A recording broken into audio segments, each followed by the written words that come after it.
Mañanitas Atómicas en vivo y le agradecemos muchísimo la comunicación al dirigente histórico fundador del Partido Obrero, Jorge Altamira. ¿Qué tal? Buenos días, buenas tardes, Jorge. ¿Qué tal? ¿Cómo está? Bueno, buenos mediodías. Buenos mediodías. Buenos mediodías. Jorge, ¿cómo está viendo toda la situación actual argentina? O sea, mechando la economía con la parte social, después de un año de estar batallando con esta pandemia que no termina, que no hay un horizonte claro y mientras hay toda una decadencia capitalista muy importante.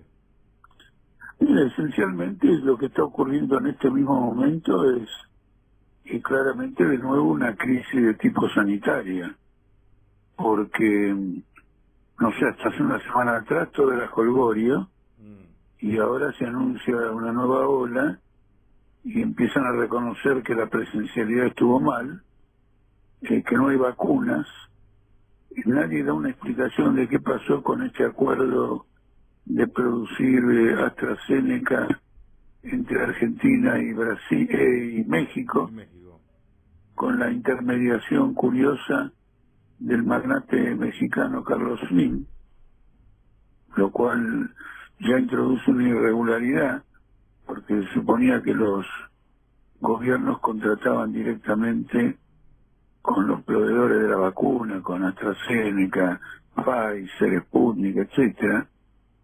De modo que en este momento el gran impasse es el impasse sanitario. ¿Qué información maneja usted sobre ese tema puntualmente?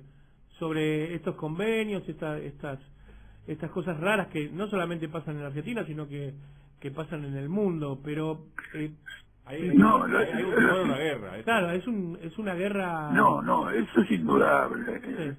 La guerra económica es indudable porque hay declaraciones de altas autoridades de Estados Unidos de que hay que reventar o hay que impedir que progrese la Sputnik, y concretamente, por ejemplo, la Unión Europea la prohibió y ha obligado a 27 países que son los que integran la Unión Europea, los ha obligado a que no la compren. Ahora ya hay uno o dos, me acuerdo de Hungría, no me acuerdo del otro, ya me acuerdo de dos que han roto el acuerdo. Es decir, la Unión Europea se ha roto, al menos en estos dos países, y están adquiriendo la Sputnik. ¿Por qué?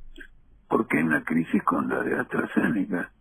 En el sentido, AstraZeneca ha privilegiado la venta a Gran Bretaña, y entonces ha obligado, por ejemplo, creo que Italia, que tiene una fábrica de producción de AstraZeneca, ha prohibido la salida de la vacuna. A otros países concretamente ha prohibido que se exporte. Entonces es una lucha muy dura, una lucha dura, digo, económica, capitalista, porque incluso, imagínense, se trata de un mercado gigantesco, y ahora he visto un anuncio de Pfizer de que probablemente se necesite una tercera dosis. Entonces imagínense, si es cierto que se necesitaría una tercera dosis, bueno, este mercado es incalculable, y al mismo tiempo es un anuncio raro, porque ocurre cuando Biden dice que le sobran las vacunas, es decir, tiene mucho más que las necesarias para vacunar a la población norteamericana, pero que la va a guardar por cualquier cosa. No la va a distribuir con otros países, la va a guardar. Entonces, claro, si Pfizer dice hace falta una tercera dosis, se justifica que Biden haga esta declaración. Ahora lo cierto es que se trata de un acaparamiento de vacunas. Podemos estar viendo también una etapa, a ver, esto puede ser una guerra mundial. Claro, una guerra mundial en un 2021, ya en un momento casi futurístico, sin darnos cuenta que nosotros estamos dentro de estas batallas entre mercenarios, gobiernos que lo prohíben, gobiernos que la guardan, gobiernos que la producen y la terminan mandando a otro país. Porque ocurre lo siguiente. Bueno, el lado económico está claro, ¿cierto? El lado económico es monopolizar un mercado. Ahora también está el lado político. Es decir, un gobierno de Estados Unidos dice: yo tengo la vacuna, si vos no seguís mi política no te la doy.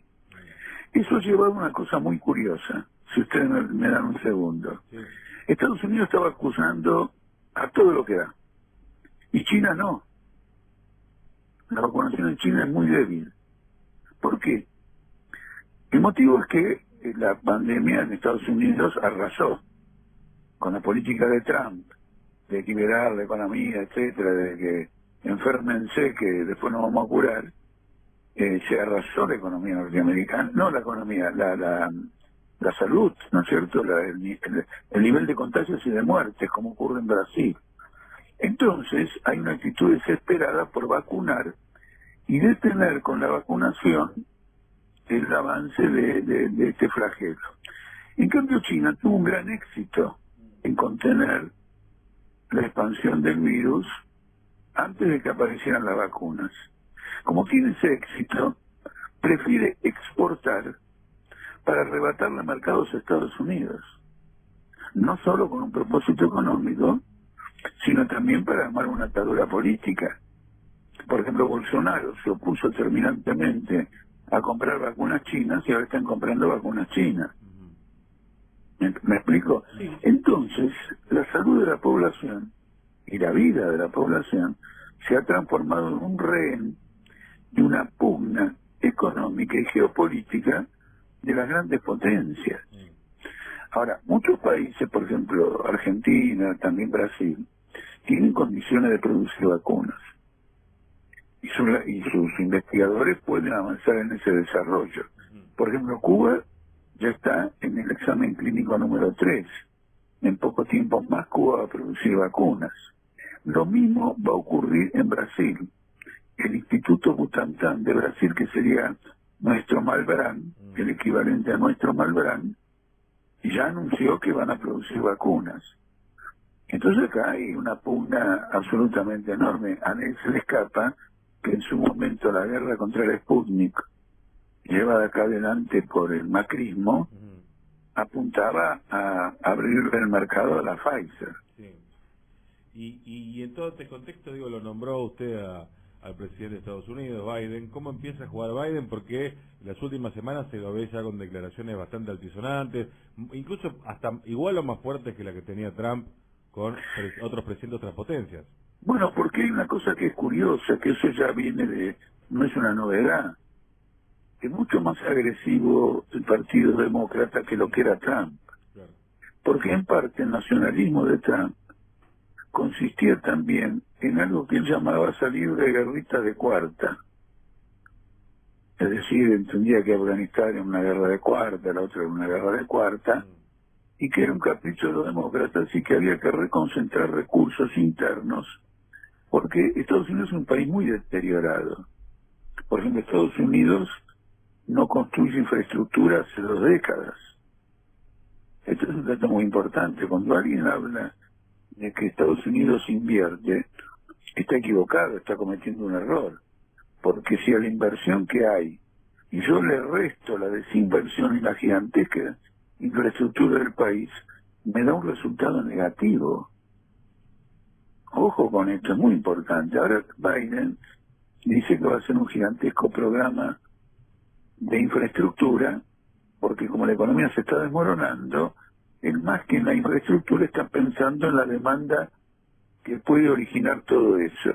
Ahora, una expansión económica de esas características, bueno, va a tener un impacto internacional sobre el dólar, las monedas, y va a profundizar la guerra comercial.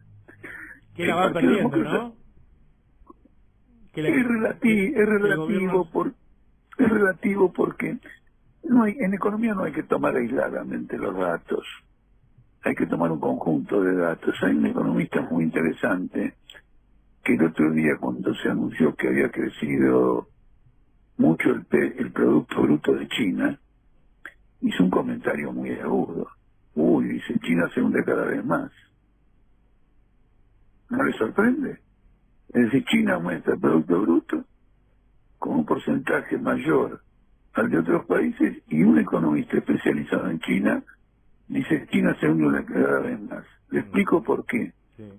Porque gran parte de ese incremento de la producción está financiado con créditos que no se van a repagar nunca, porque la misma producción que crece no se va a colocar en el mercado, que está recontrasaturado. China está financiando actividades económicas no rentables solo para mantener el empleo. Entonces, más tarde o más temprano, usted va a tener una crisis bancaria.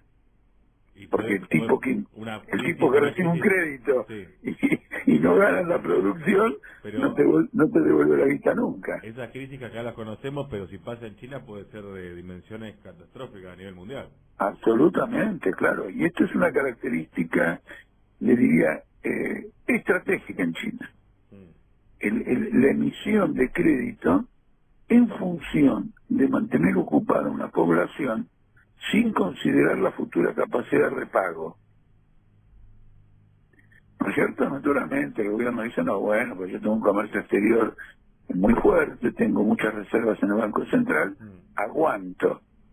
Pero cualquiera sea la capacidad de resistencia de un país, el método de emitir crédito para inversiones que no son rentables lleva a la ruina. El otro día estaba viendo algo muy interesante que va con lo que nos está comentando usted, de un país como Serbia, que tiene un lazo muy fuerte con China a través de grandes obras de infraestructura a nivel nacional, es decir, del Estado, donde el Estado chino le presta a Serbia grandes cantidades de dinero, maquinarias y hasta mano de obra, que es lo que, por eso le decía, que tiene que ver con lo que usted estaba hablando recién, con mano de obra china para hacer puentes, para hacer túneles, sabiendo que quizás ese dinero que le presta el gobierno serbio nunca se ha devuelto. Así que es una nueva expansión económica a no ganar, ¿no? Pero para seguir sosteniendo el crecimiento. Claro.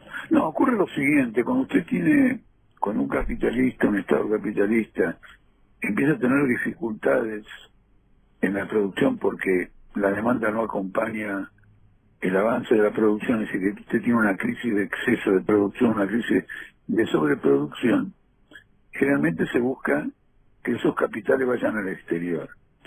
Serbia es un país propicio porque Serbia tiene lazos con Rusia, etcétera. Eso mismo China no lo consigue con países con mayor atadura con Estados Unidos. Claro.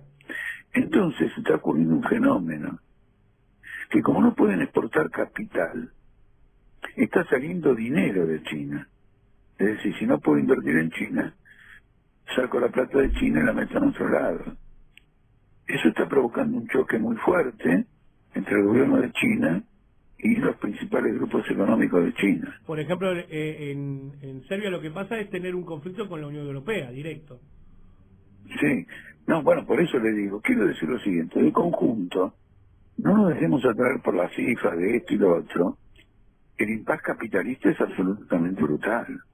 Es absolutamente brutal. Y encima está con esta pandemia en la que, lejos de... ¿Qué sería vivir? Mire, yo soy socialista, pero le voy a dar una salida capitalista ideal. La vacuna tiene que ser costeada por los gobiernos gratis, distribuida masivamente, si lo que se quiere es terminar con una pandemia que está obstaculizando la economía. Sí. Ahora dígale a un capitalista que para salir de un impasse capitalista él tiene que perder. Claro. Ni loco.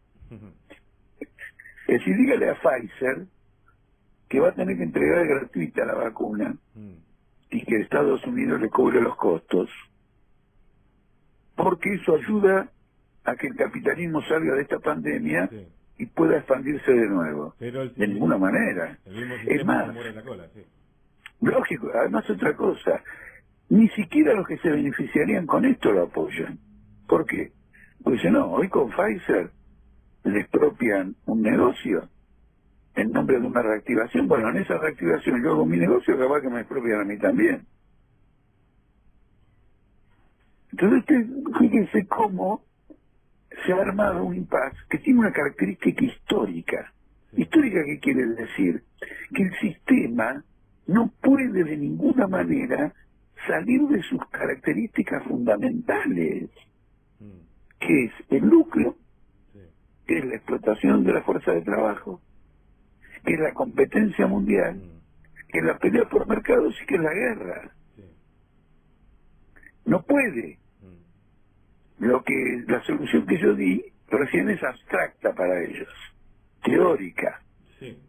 Y en realidad mi interés no es dar una solución al capitalismo, sino mostrar que una sociedad socialista mundial sería un instrumento mucho más eficaz para enfrentar problemas de esta naturaleza. Bueno, fue el aporte de la solución capitalista de Jorge Altamira a la crisis.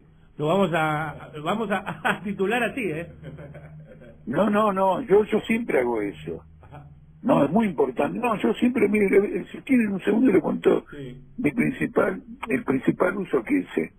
Cuando estalló la crisis financiera, yo di una conferencia y pregunté al auditorio si no podían resolverlo en una reunión de los principales bancos.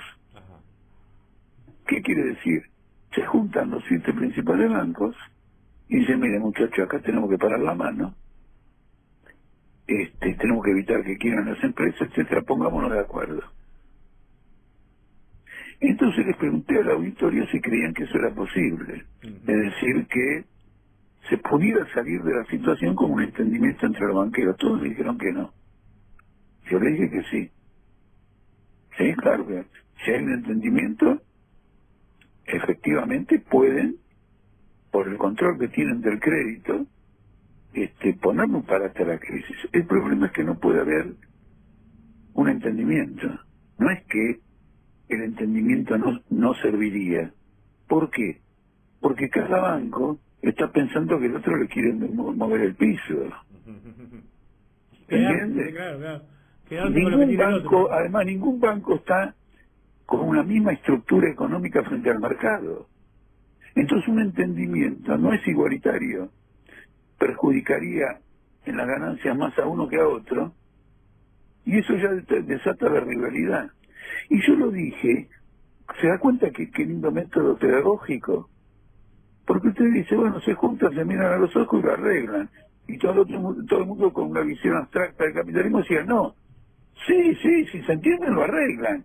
El problema es que no pueden entenderse, porque no es la lógica del capital que un capital acuerde con otro capital en defensa abstracta del capitalismo. Para él el capitalismo es su capital, para él el banco es su banco, no los bancos. Sí. Y si no, ya es un monopolio, se caracterizan, pero no acuerdan estas cosas. Claro. Pero claro, totalmente. Entonces, como usted ve este simulacro de yo tengo la solución y después demuestro que no va, es altamente didáctico. Altamente didáctico, como siempre. Jorge, le agradecemos muchísimo la charla, como cada vez que hablamos. Muchísimas gracias, que tengan un buen día. Gracias, Jorge. Ahí charlamos con el histórico dirigente del Partido Obrero.